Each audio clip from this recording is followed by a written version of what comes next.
Good morning, good afternoon, good evening. क्या हाल चाल है बच्चों? एकदम बढ़िया। यस सर, एकदम बढ़िया। तो चलो हम हमारे सीए फाउंडेशन के अंदर जो हमारा इकोनॉमिक्स का थ्योरी ऑफ प्रोडक्शन चैप्टर चल रहा था, हम उस चैप्टर को आगे ले चलते हैं, है ना। हमने लास्ट क्लासों में इस चैप्टर में काफ़ी कुछ पढ़ा हुआ है। आप लोगों को याद होगा बच्चों, हमने फैक्टर्स ऑफ प्रोडक्शन पढ़ा था। उससे पहले हमने प्रोडक्शन की मीनिंग पढ़ी थी, उसमें वो utility of place, utility of time, ये सारी चीज़ें पढ़ी थी। फिर लास्ट क्लास में हमने ये देखना शुरू करा था कि कोई एंटरप्राइज चाहती क्या है, उसके ऑब्जेक्टिव क्या होते हैं। लैंड, लेबर, कैपिटल, एंटरप्रेन्योर, ये तो हमने डिटेल में ख़त्म कर ही लिया था। फिर उसके बाद हमारा टॉपिक चल रहा था कि कोई किसी भी इंटरप्राइज के ऑब्जेक्टिव क्या होते हैं। सबसे पहले हमने ऑर्गेनिक ऑब्जेक्टिव खत्म करे थे। सर्वाइवल, भाई सबसे ज़्यादा ज़रूरी चीज़ क्या थी? सर्वाइवल। और उसके साथ आगे जाकर फिर वो मैनेजमेंट के साथ कंपेयर करने लगता था। फिर बोलता था कि ग्रोथ भी ज़रूरी होती है, लेकिन दोनों की सोच अलग अलग होती है, लेकिन फिर दोनों की सोच मिल भी जाती है। ये सब कुछ हमने लास्ट क्लासों में पढ़ा था। अभी हमारे को बच्चों क्या शुरू करना है, देखना अच्छे से। अभी हमारे को शुरू करना है हमारा अगला ऑब्जेक्टिव। बोलो नाम क्या लिखा हुआ है अगले ऑब्जेक्टिव का? सब मेरे साथ नाम बोलो। नाम लिखा हुआ है इकोनॉमिक ऑब्जेक्टिव। और बेटा इकोनॉमिक ऑब्जेक्टिव में कहीं ना कहीं प्रॉफिट की बात तो रहेगी। तो लिखता है, शायद ये मैंने पढ़ा दिया था, फिर भी एक बार मैं थोड़ा तेजी से पढ़ा रहा हूँ। प्रॉफिट कमाना, जो प्रॉफिट कमाने वाला बिहेवियर है, ये सबसे ज़्यादा जरूरी है। ये बेसिक अजम्पशन है। ये पिछले बहुत 200, 400, 500 सालों से यही सोचा जा रहा है, ठीक है। ये क्वांटिटेटिव है। क्वांटिटी मतलब भाई प्रॉफिट कमाने को आप आराम से क्वांटिफाई कर सकते हो, इजीली किया जा सकता है। आगे लिखता है, भाई आपका जो प्रॉफिट होता है या आपके प्राइस और या आपकी आउटपुट पॉलिसी पे डिपेंड करता है। और प्रॉफिट मैक्सिमाइज करते वक्त आपके सामने बहुत सारी क्या आएंगी? कॉन्स्टेंट मतलब बाधाएं आएंगी। इसके अलावा upon it such as technology की दिक्कत, फाइनेंस की दिक्कत, इन्वेस्टर बेचारा हमेशा चाहेगा कि वो प्रॉफिट कमा सके इन ऑर्डर, ताकि उसकी कंपनी प्रॉफिट कमाएगी तो उसको भी अच्छे से डिविडेंड मिल जाए। तो कहीं ना कहीं बच्चे ये सारी बातें बहुत बच्चों वाली थी और ये हमने ऑलरेडी खत्म भी कर रखा था। अब मैं आपको आगे का पढ़ा रहा हूं, ध्यान से देखना। इसी पॉइंट को आगे पढ़ रहे हैं हम। डन? ध्यान से पढ़ना। ओहो, पहले इसे मिटाते हैं, अब इसे बड़ा करते हैं। इस पॉइंट, ये सबसे बड़ा पॉइंट है इकोनॉमिक ऑब्जेक्टिव। अब हम इसी को पढ़ने जा रहे हैं, है ना। ध्यान से देखना बच्चों, एक एक करके सारे पैराग्राफ खत्म करेंगे हम। आओ देखना, line to line. The determination of profit, profit का कमाना इकोनॉमिक्स में is different from accountants definition of profit. भाई अकाउंट्स का प्रॉफिट अलग है और इकोनॉमिक्स का प्रॉफिट अलग है। ये वाली बात कैसे? ये वाली बात आपको क्लास 11th या 12th में सुनी होगी। आओ मैं बताता हूं, देखना बच्चों। अकाउंट्स का जो प्रॉफिट होता है उसमें सिर्फ और सिर्फ वो कॉस्ट, जो कौन सी कॉस्ट होती है? एक्सप्लिसिट कॉस्ट, सिर्फ यही पार्ट बनता है अकाउंट्स के प्रॉफिट में। लेकिन मतलब अकाउंट्स का प्रॉफिट निकालना है तो सिर्फ एक्सप्लिसिट कॉस्ट माइनस होती है। लेकिन अगर मैं बोलूं इकोनॉमिक्स का प्रॉफिट निकालो, इकोनॉमिक्स का प्रॉफिट निकालो, तो पता है बच्चों क्या क्या माइनस होता है? इसमें से दो चीजें माइनस होती हैं, एक एक्सप्लिसिट कॉस्ट और दूसरी इम्प्लिसिट कॉस्ट। दो कॉस्ट माइनस हो रही है इकोनॉमिक के प्रॉफिट में से। तो जाहिर सी बात है इकोनॉमिक में से दो कॉस्ट माइनस हो रही है, अकाउंट्स वाले में से एक ही कॉस्ट माइनस हो रही है। दोनों का प्रॉफिट सेम आने वाला है या अलग अलग आने वाला है। ये लिखा हुआ है कि दोनों के प्रॉफिट में क्या आता है? डिफरेंस, ठीक है। Profit in the accounting sense, accounts की बात चल रही है, हाँ, is the difference between TR. यहां पे बेटा टीआर मतलब टोटल रेवेन्यू, मतलब बेचकर कितना पैसा मिला। अकाउंट्स के प्रॉफिट में हम टीआर को कंसीडर करते हैं और उसके साथ टोटल कॉस्ट देखते हैं फर्म की, ठीक है। इकोनॉमिक प्रॉफिट में क्या होगा? भाई हर जगह प्रॉफिट निकालना है तो total cost, total revenue minus total cost तो करूंगा ही ना। देखो मेरे 1000 रुपए का मैंने कमाया और मेरा 600 रुपए का खर्चा आया, टोटल रेवेन्यू टोटल कॉस्ट, तो बोलो 400 रुपए का क्या आया? प्रॉफिट ना। टोटल रेवेन्यू टोटल कॉस्ट का डिफरेंस करूंगा तभी तो क्या निकल कर आएगा? प्रॉफिट। फिर आगे कहता है इकोनॉमिक प्रॉफिट भी डिफरेंस होता है टोटल रेवेन्यू का एंड टोटल कॉस्ट का। भाई दोनों में सेम लाइन लिखी है, दोनों में लिखा हुआ है टीआर और टीसी का डिफरेंस होता है प्रॉफिट। लेकिन अब शुरू होगी बात, ध्यान से। बट टोटल कॉस्ट हेयर मतलब इकोनॉमिक्स के अंदर टोटल कॉस्ट में दोनों कॉस्ट आती हैं, एक्सप्लिसिट और इम्प्लिसिट। ये था एमसीक्यू के लिए इंपॉर्टेंट। अगर आपने इस वाली बात को भी अच्छे से लिख लिया हो तो आपका एमसीक्यू पक्का सही जाने वाला है। इकोनॉमिक्स के कॉस्ट में दोनों कॉस्ट आती हैं, एक एक्सप्लिसिट कॉस्ट और दूसरी इम्प्लिसिट। अब बच्चों एक्सप्लिसिट का डाउट आ रहा होगा, तो बच्चों एक्सप्लिसिट कॉस्ट वो होती है विच हैज बीन प्रोक्योर्ड या परचेज फ्रॉम द मार्केट, जिसके लिए प्रोड्यूसर की जेब से पैसा गया है।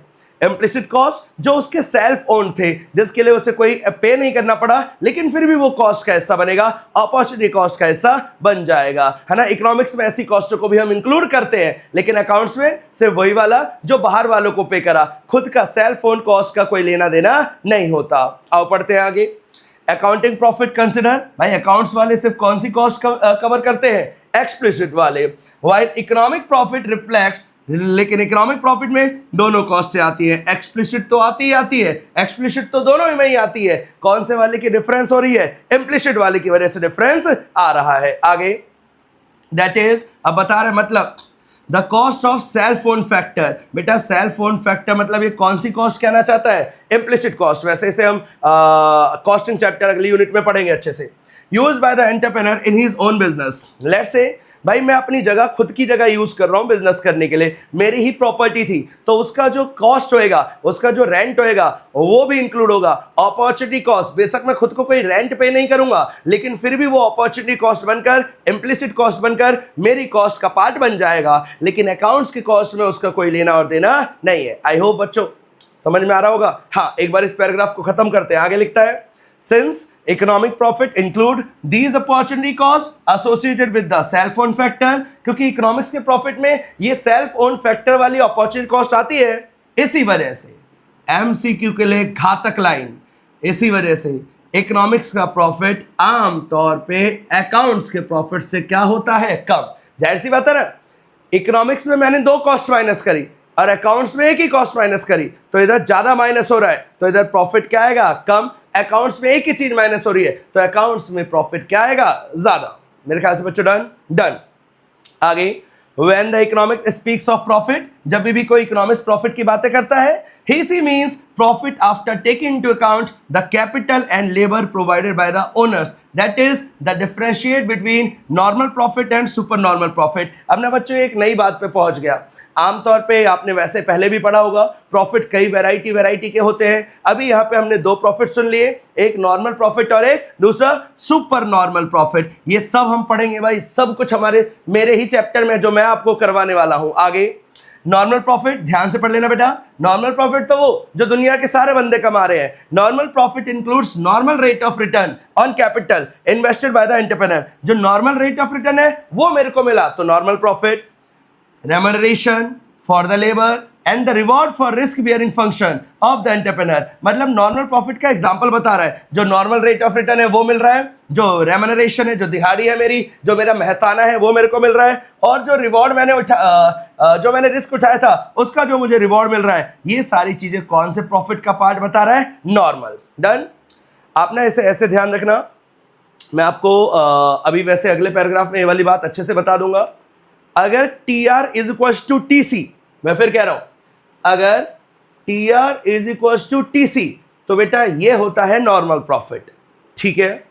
अगर TR is greater than TC तो ये होता है सुपर नॉर्मल प्रॉफिट, और अगर TR कम हो गया फिर तो प्रॉफिट की बात ही नहीं है, फिर वो तो लॉस में चला जाएगा। मेरे ख्याल से ये वाली बात समझ में आई होगी, है ना। इस वाली बात को हम कॉस्टिंग चैप्टर में अपने एकदम बहुत डिटेल में पढ़ने वाले हैं, कॉस्टिंग वाले चैप्टर के अंदर।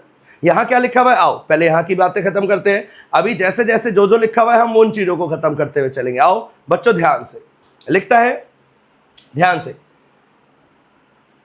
नॉर्मल प्रॉफिट बोले तो zero economic profit, MCQ। Normal profit का मतलब जीरो इकोनॉमिक प्रॉफिट। आगे, लेकिन अकाउंट्स में ना मेरी जेब में पैसा आ रहा होगा, ध्यान देना, अकाउंट्स में मेरी थोड़ी प्रॉफिट नजर आ रही होगी। ये तो मैं इकोनॉमिक्स कॉस्ट निकाल रहा हूं ना, इकोनॉमिक्स में दो कॉस्ट माइनस हो रही है, इस वजह से बोल रहा है जीरो इकोनॉमिक प्रॉफिट। यहां पे असल में प्रॉफिट तो हुआ, नॉर्मल प्रॉफिट हुआ, लेकिन इकोनॉमिक्स के पॉइंट ऑफ व्यू से जीरो प्रॉफिट हुआ है। आगे, as is a component of cost and therefore what a business owner consider as a minimum necessary to continue in the business. भाई मुझे अगर जीरो इकोनॉमिक प्रॉफिट भी हो रहा है तो वो मेरे लिए मिनिमम है, मेरे को अपना बिजनेस चलाने के लिए कम से कम नॉर्मल प्रॉफिट तो चाहिए। Super normal profit also called, इसका दूसरा नाम है बेटा इकोनॉमिक प्रॉफिट। देखो, नॉर्मल प्रॉफिट का दूसरा नाम है जीरो इकोनॉमिक प्रॉफिट, हाईलाइट करना MCQ के लिए, और सुपर नॉर्मल प्रॉफिट का दूसरा नाम है इकोनॉमिक प्रॉफिट। यहां पे इकोनॉमिक्स में भी प्रॉफिट आ जाएगा। नॉर्मल प्रॉफिट में इकोनॉमिक्स में प्रॉफिट नहीं रहेगा, वो जीरो रहेगा, लेकिन सुपर नॉर्मल वाले में इकोनॉमिक्स में भी प्रॉफिट आने लग जाएगा आगे। और एबनॉर्मल प्रॉफिट या बेटा इसी का दूसरा और तीसरा नाम है economic profit is over and above normal profit. जाहिर सी बात है सुपर नॉर्मल नॉर्मल से क्या होगा, अबव होगा। इट इज अर्न, ये जब अर्न किया जाता है, अब ये वाली लाइन मैंने अभी थोड़ी देर पहले बताई थी, ये जब अर्न करा जाता है जब T R is greater than TC, जब टी आर टीसी से ज्यादा होता है, जब टी आर टीसी से ज्यादा होता है तो सुपर नॉर्मल, और जब टी आर टीसी के बराबर होता है तो नॉर्मल। ये लाइन ध्यान रखना, जब टी आर टीसी से ज्यादा होता है सुपर नॉर्मल, जब टी आर टीसी के बराबर होता है नॉर्मल। डन। एमसीक्यू यही है, एमसीक्यू यही है पेपर भाई, यही आता है। आगे लिखता है, ये वाली लाइन हो गई हमारी, total cost in this case includes a reward to all the factors including normal profit. यहाँ पे जो कॉस्ट है, यहाँ पे जो पहले वाली कॉस्ट थी नॉर्मल वाली, वो तो है ही है, इसके अलावा थोड़ा बहुत एक्स्ट्रा और है। हमने जितने भी फैक्टर्स और प्रोडक्शन से काम करवाया, हम सब का पैसा निकाल पा रहे हैं, फिर भी हमारे पास प्रॉफिट बच रहा है। It means T R is greater than TC हो रहा है, और जब T R is greater than TC हो रहा है तो आंख बंद और आंसर जाएगा। बोलो नॉर्मल प्रॉफिट या सुपर नॉर्मल, बताओ, मैं इंतजार कर रहा हूं। अगर टी आर ज्यादा है टीसी से तो नॉर्मल प्रॉफिट या सुपर नॉर्मल, फटाफट बताओ मेरे को। टी आर ज्यादा है टीसी से, नॉर्मल या सुपर नॉर्मल?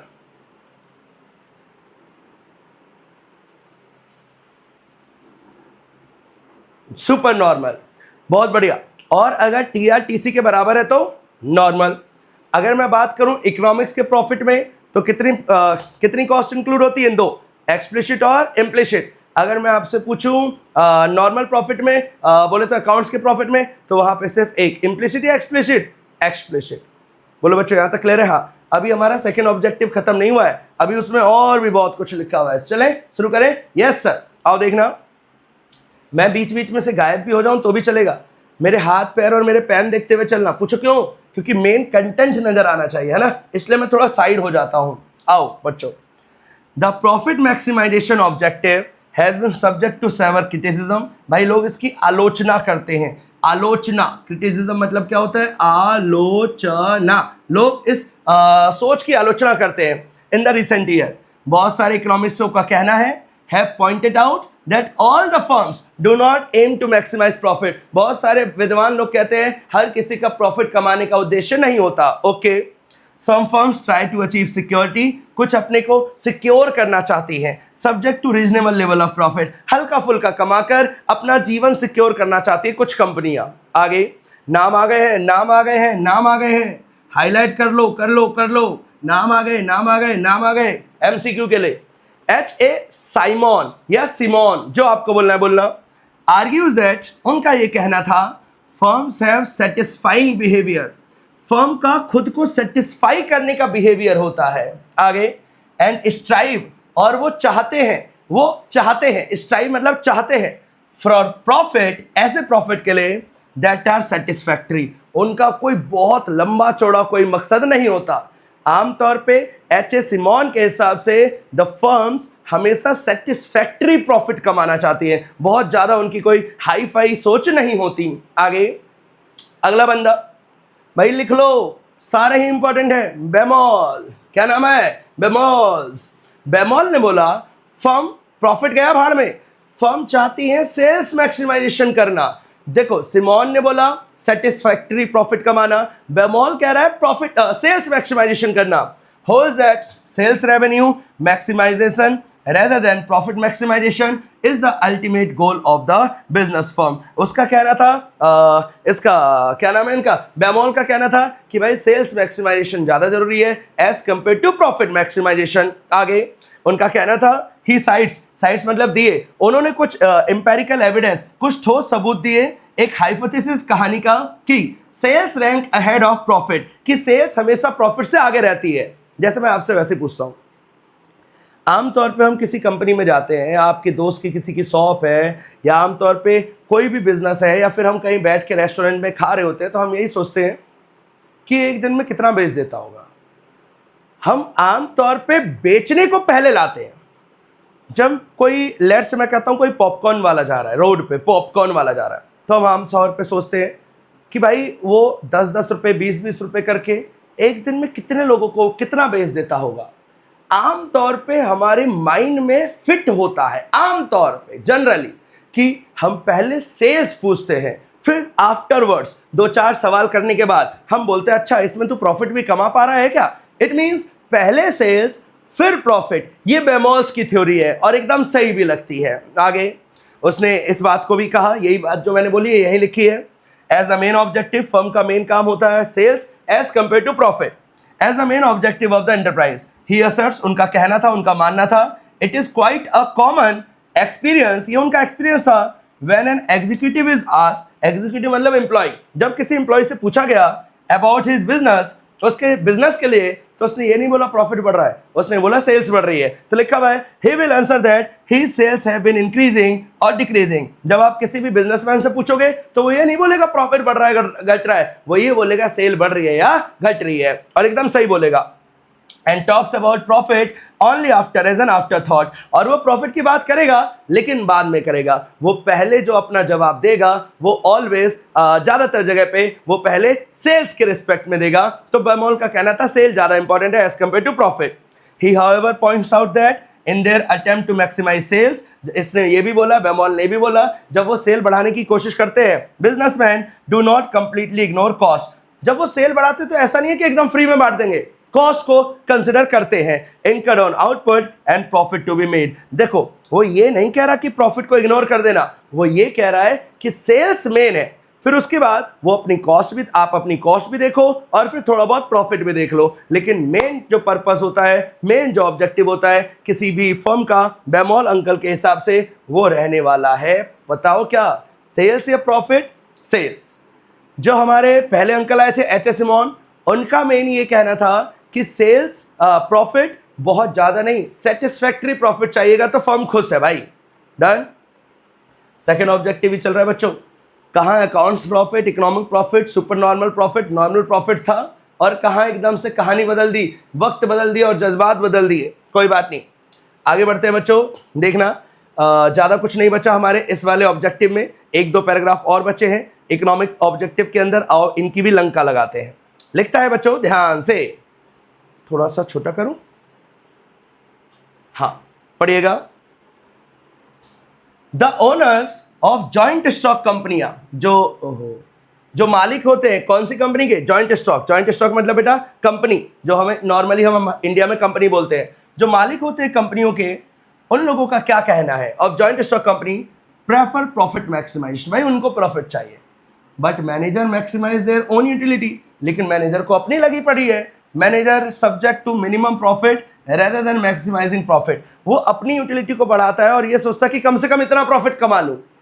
देखना, शेयर होल्डर चाहता है ज्यादा से ज्यादा प्रॉफिट कमाना, लेकिन जो हमारा डायरेक्टर है या फिर जो भी मैनेजर है, वो चाहेगा उसकी खुद को भी सेटिस्फेक्शन मिले, उसकी जो यूटिलिटी है कंपनी की, ये बढ़ाना, कंपनी की ग्रोथ बढ़ाना, कंपनी का फलाना करना, अपना पर्सनल बारे में सोचना, तो वो अपने बारे में भी सोचेगा, यूटिलिटी के बारे में सोचेगा और थोड़ा बहुत प्रॉफिट के बारे में सोचेगा। तो दोनों की सोच बता रहा है, शेयर होल्डर चाहेगा प्रॉफिट ज्यादा से ज्यादा, लेकिन मैनेजर प्रॉफिट ज्यादा से ज्यादा नहीं, प्रॉफिट वो चाहेगा कि बिजनेस चलता रहे, सब्जेक्ट टू थोड़ा बहुत प्रॉफिट भी कमाते रहे। ये है मैनेजर की सोच। आगे लिखा हुआ है, the objective of utility maximisation has been discussed in the context of two of the firms. First, in case of firms, पहले हम यूटिलिटी के बारे में बात करेंगे ऐसी फर्म का owned and manage by the entrepreneur himself.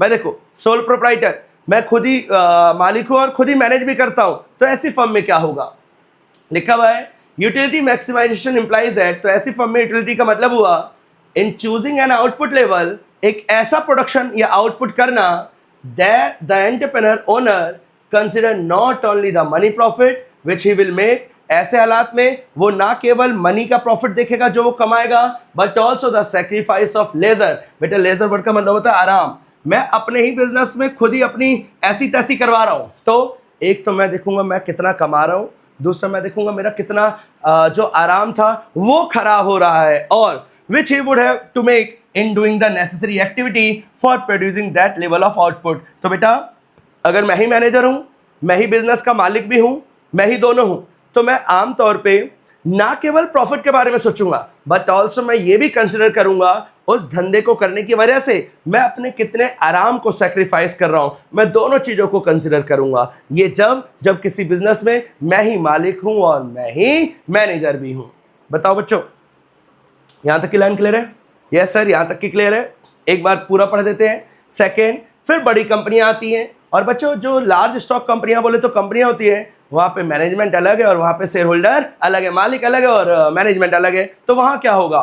Second, in case of large joint stock कंपनियां, the utility function of manager. बेटा ये यूटिलिटी फंक्शन पे सवाल बन सकता है, तो लिखा हुआ है बड़ी कंपनियों में यूटिलिटी फंक्शन मैनेजर का और एग्जीक्यूटिव का of this company include not only the profit. वहां पे मैनेजर ना केवल प्रॉफिट चाहता है which they earn for share holders but also the promotion of sales, वो सेल्स भी बढ़ाना चाहता है। मेंटेनिंग लेविश ऑफिसेस, वो चमचमाते हुए ऑफिसेस भी चाहते हैं। Seeking a larger member of staff under supervision, वो चाहता है उसके अंदर ज्यादा लोग काम करें। और in this case the manager will maximize his utility by attaining a best combination of profit and the above mentioned other objective। तो बेटा समझ में आया? जब मैं खुद ही मैनेज कर रहा था, खुद ही मेरा बिजनेस का पैसा भी लगा रखा था, तो मैं दो चीजें देख रहा था, एक प्रॉफिट, दूसरा मैंने कितना आराम को खोया, सेक्रीफाइस करा। और जब बड़ी कंपनी आई, मैनेजमेंट अलग था, शेयर होल्डर अलग था, तो जो मैनेजर का यूटिलिटी फंक्शन था वो प्रॉफिट तो था ही था, इसके अलावा उसे खुद के बारे में सोचना था, कंपनी की सेल्स के बारे में सोचना था, अपने चमचमाते ऑफिस के बारे में सोचना था, और वो चाहता था उसके अंदर ज्यादा से ज्यादा लोग काम करें। ये सब उसका यूटिलिटी फंक्शन था। आगे लिखा हुआ है साइट एंड मार्च। बच्चों ये नाम है इंसानों के, इसे किसी और का नाम मत समझना। तीसरा नाम आ चुका है आपके सामने। Cyert and March suggest 4 possible functional goals. Cyert and March ने 4 गोल्स बताए इन एडिशन टू प्रॉफिट के अलावा, जिसमें अगला गोल है production goal, inventory goal, sales goal and market share goal. मतलब साइट एंड मार्च ने बोला भाई प्रॉफिट तो होता ही होता है, इसके अलावा हर कोई अपने प्रोडक्शन को भी टारगेट बनाता है, वो भी उसका ऑब्जेक्टिव है अच्छे से हो।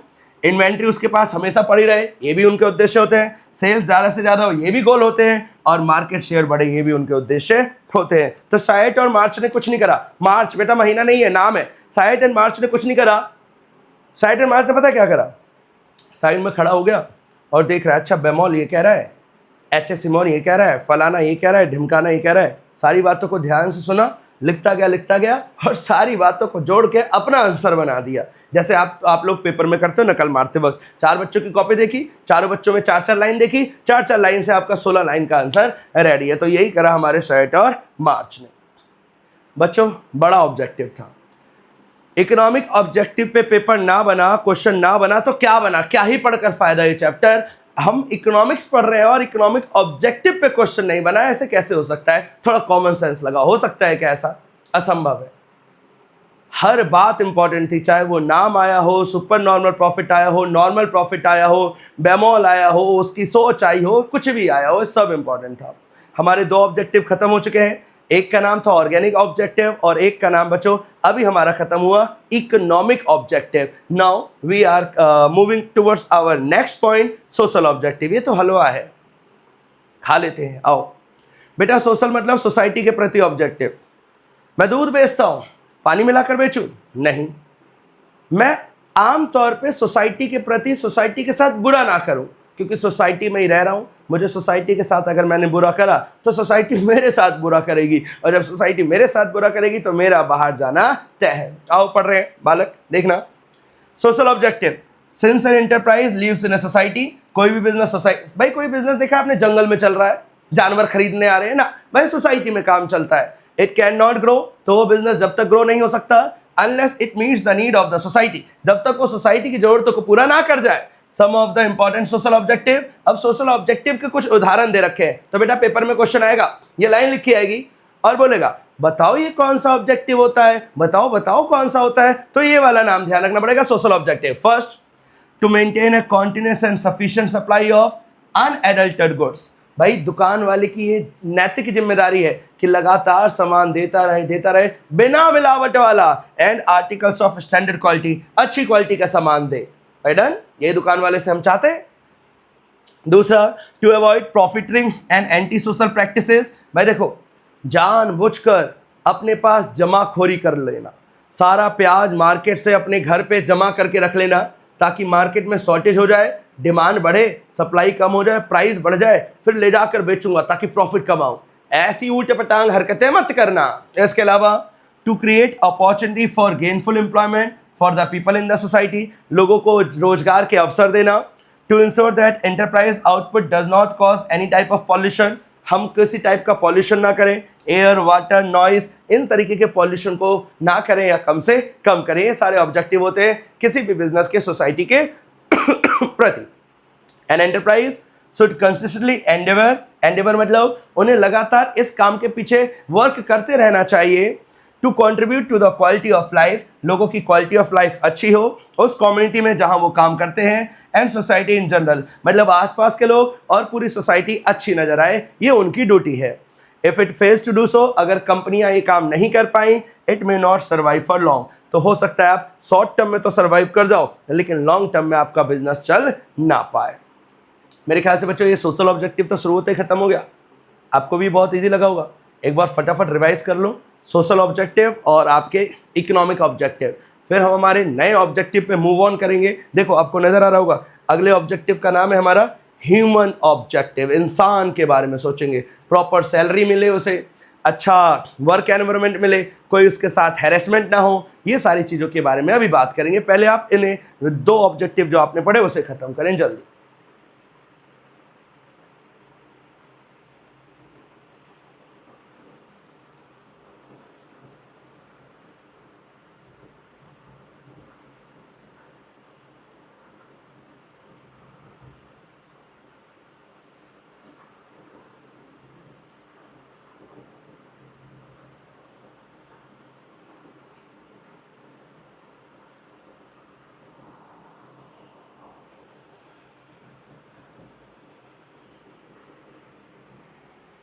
हो गया?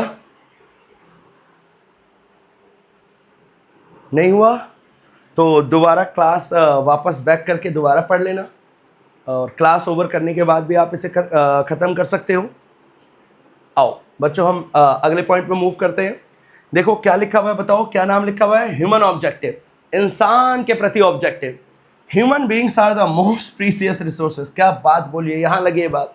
ह्यूमन रिसोर्स सबसे प्रीसियस है, पैसे से भी ज़्यादा प्रीसियस है। किसी ने तो बोला ऑफ एन ऑर्गेनाइजेशन, सबसे इंपॉर्टेंट चीज़ किसी भी कंपनी में इंसान है। इफ दे आर इग्नोर, अगर आपने उसे इग्नोर करा, it will be difficult for enterprise to achieve any of the other objective. भाई बाकी ऑब्जेक्टिव कोई लंका लग जाएगी अगर आपने ह्यूमन ऑब्जेक्टिव को फुलफिल ना करा।